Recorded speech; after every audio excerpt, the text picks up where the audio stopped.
সরকারি হাসপাতালে নিরাপত্তা নিয়ে সারা রাজ্যে চলছে তোলপাড়। ঠিক সেই সময়ে বর্ধমান মেডিকেল কলেজের স্টোররুম থেকে ফ্যানের ব্লেড চুরি করতে গিয়ে ধরা পড়ল দুজন।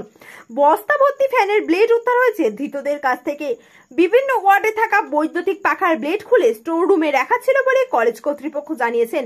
এই ঘটনায় দুই ব্যক্তিকে গ্রেপ্তার করেছে পুলিশ। এই ঘটনায় হাসপাতালের নিরাপত্তা নিয়ে প্রশ্ন তুলছে বিরোধীরা। বর্ধমান মেডিকেল সূত্রে জানা গিয়েছে, বুধবার সকাল 7টা নাগাদ এই ঘটনাটি ঘটে। মেডিকেল কলেজে থাকা মর্গের দিকে একটি স্টোর রুমে কিছু বাতিল হওয়া জিনিসপত্র ছিল। সেখানেই হানা দেয় দুই যুবক। তারা সেখান থেকে অনেকগুলি সিলিং ফ্যানের ব্লেড নিয়ে পালাচ্ছিলেন, কিন্তু মেডিকেলের নিরাপত্তা কর্মীরা তাদের দেখে ফেলে। তাদের আটকে রেখে হাসপাতালের পুলিশ ক্যাম্পে খবর দেওয়া হয়। পুলিশ এসে অভিযুক্ত দুজনকে আটক করে বর্ধমান থানায় পাঠায়। পরবর্তীকালে বর্ধমান মেডিকেল কলেজের তরফে বর্ধমান থানার অভিযোগ দায়ের করা হয়েছে। ঘটনা নিয়ে সরব হয়েছে কংগ্রেস। তারা এই বিষয়টি মেল মারফত জেলা প্রশাসনের নজরে এনেছেন। প্রদেশ কংগ্রেসের সদস্য গৌরব সমাদ্দার বলেন, আরজিকর হাসপাতালে এইরকম ঘটনা ঘটে গেল, যার কারণে গোটা রাজ্য দেশ উত্তাল। বর্ধমান হাসপাতালেও আন্দোলন চলছে। এরই মাঝে মেডিকেল কলেজে দুজন ঢুকে চুরির চেষ্টা করে ধরা পড়ছে। এভাবে বহিরাগত ঢুকে পড়লে আরো বড় ঘটনা ঘটতে পারে। তাই মেডিকেল কলেজকে আরো সতর্ক হতে হবে, নিরাপত্তা নিশ্চিত করতে হবে। যদিও মেডিকেল কলেজ কর্তৃপক্ষ জানিয়েছে নিরাপত্তা রক্ষীরা তৎপর ছিলেন, তাই হাতে না হাতে মালপত্র সহ ওই দুজনকে আটক করা গেছে।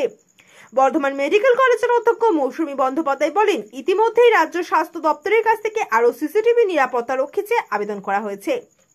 সৈয়দ কিয়ামত আলী রিপোর্ট, সামাজিক, বর্ধমান।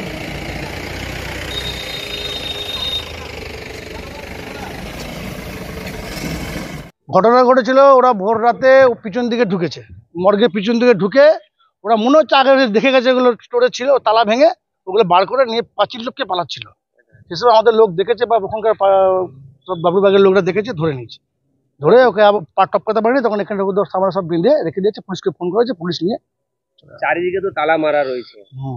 পুলিশ যখন নিয়ে গেল যখন খড়িয়ে উঠছে, কি মনে হচ্ছে খড়ার নাটক? না, নাটক করছে, পুরো নাটক। কজনকে তুললো পুলিশ? দুজনকে। আর কতগুলো মোটামুটি ফ্যান ছিল? ফ্যান তো না, ফ্যানের ডানা। হ্যাঁ, কতগুলো মোটামুটি 60-70টা হবে। কে ধরলো, কিভাবে ধরলো? ধরলো বলতে ওরা ধরেছিল, ওই বাবুরবাগের লোকই ধরেছিল, 5 টপকাচ্ছিল নিয়ে, তখন ওরা ধাওয়া করেছে এইদিকে পালাতে, তখন আমাদের লোকে ধরে ওখানে বেঁধে রেখেছে। এর আগে দেখতে পাই? না না, এর আগে দেখিনি। কি মনে হচ্ছে, ওরা রাতের দিকে ঢুকেছে মনে হচ্ছে? না, ভোর রাতে ঢুকেছে। ভোর রাতে ঢুকেছে, রাত্রে পারবে না, রাত্রে আমাদের সিকিউরিটি গার্ড সবসময় ইয়ে থাকে। ওদের নাম না, কিছু পাইনি। না, পুলিশ বার করতে পারলে বার করবে। আপনার নাম? আমার নাম আশিস কুমার সরকার, আমি এখানকার স্টাফ।